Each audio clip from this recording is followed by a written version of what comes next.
आपने संविधान की बात की, अब वो एक बड़ा सवाल राष्ट्रीय स्तर पर, केंद्रीय स्तर पर भी चल रहा है कि आप ही के प्रदेश के पूर्व सांसद, फिर वो केरल से सांसद हुए, अब उनकी सदस्यता ही निरस्त हो गई। फिर वही देखिए, न्यायपालिका के निर्णय पर अपने देश में आज तक किसी ने प्रश्नवाचक चिन्ह नहीं उठाया। ये वही लोग हैं आज लोकतंत्र की दुहाई दे रहे हैं। 1975 में क्या हुआ था? लोकतंत्र नहीं था।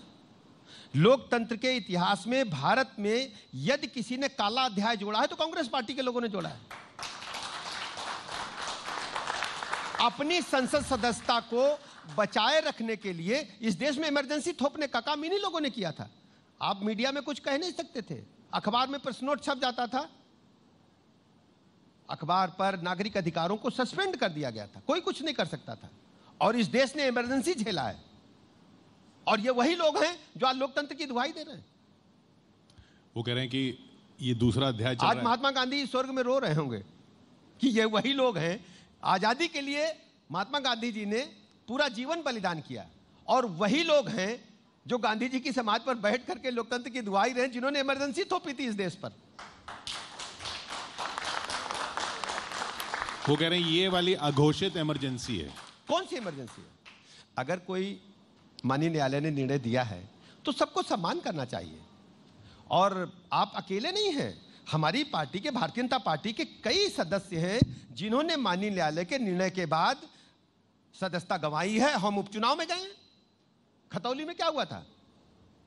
हमारे माननीय विधायक विक्रम सैनी की सदस्यता न्यायालय के निर्णय की वजह से गई थे।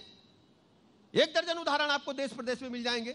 एक व्यक्ति कोई राज परिवार में पैदा हुआ, उसके साथ हो गया तो हो हल्ला मचाएंगे आप। साधारण विधायक सांसद विधायक नहीं है। ये गलत है, ये दुखद है, और लोकतंत्र में ये इसको कोई जायज नहीं ठहराएगा। लेकिन आप पॉलिटिशियन हैं और आप जानते हैं कि परसेप्शन जो है वो एक बड़ा टूल होता है पॉलिटिक्स का। तो जो छवि जो है उसका असर नहीं पड़ेगा? ये जो छवि बन रही है उत्तर प्रदेश सरकार की कि या बनाने की कोशिश की जा रही है या बनाई जा रही है जो आरोप लगाकर, उसका जनता पर असर नहीं पड़ेगा? कि आप देखिए, आप बदमाशों में खौफ है, माफियाओं में डर है, लेकिन आम जनता जो इस होटल का जो वेटर से भी नीचे वाला चपरासी, उसको बुला पूछिए। आप बुलाइए, अगर कोई हो तो बुलाइए जरा, उसे पूछिए कि अतीक पर कार्रवाई सही है कि गलत। एक आदमी बुलाइए जरा, इसके चपरासी से नीचे वाले को बुलाइए।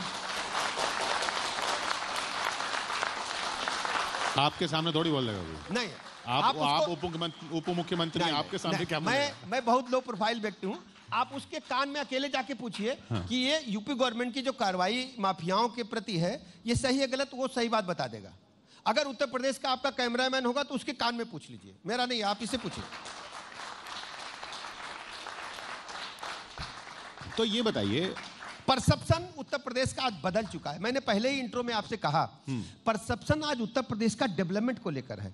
आज हम सर्वाधिक एक्सप्रेसवेज वाले स्टेट हैं। हमारे पास 2,70,000 किलोमीटर डबल लेन 4 लेन की सड़कें हैं। 75 के 75 जिलों को हमने डबल लेन 4 लेन से जोड़ने का काम किया है। हमारे पास एक्सेस बिजली है। इसी प्रदेश में 3 वीआईपी जिले थे, इटावा, मैनपुरी और रामपुर। एक हफ्ता 3 जिलों को छोड़ करके एक हफ्ता बिजली दिन में आती, एक हफ्ता रात में आती थी। हमारे जीजा फूफा जब आते थे पूछते बत्ती दिन की है कि रात की। शादियां भी उसी हिसाब से होती थी।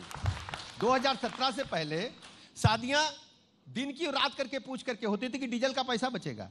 आज हम 75 के 75 जिलों में हेडक्वार्टर में राउंड क्लॉक बिजली देने का काम कर रहे हैं। तहसील में 22 घंटे बिजली देने का काम कर रहे हैं, और गांव तक अनुमान्यता के हिसाब से लगातार बिजली देने का काम कर रहे हैं। और हमारे एक्सेस बिजली वाले स्टेट हम पीक आवर में 25,000 मेगावाट से अधिक बिजली खर्च करते हैं गर्मी में, और हमारे पास 30,000 से अधिक मेगावाट का एग्रीमेंट मेरे हाथ में है। एक्सेस पावर वाला स्टेट है। आपने ग्लोबल इन्वेस्टर समिट की बात की, अखिलेश ने कहा ये सब शो ऑफ है। 2018 में भी 1,000 कंपनियों ने करार किए थे। एक काम बताइए किशोर जी, अब मान लीजिए परसेप्शन की बात करते हैं, ये आप केवल एक लाइन बता दीजिए कि 17 और 17 से 22-23 का परसेप्शन बदला है कि नहीं बदला, केवल इतना बता दीजिए। उस पर तो हम 6 साल के उसी पे तो बात करने बैठे। बदला है कि नहीं बदला, इतना बता दीजिए। नहीं देखिए,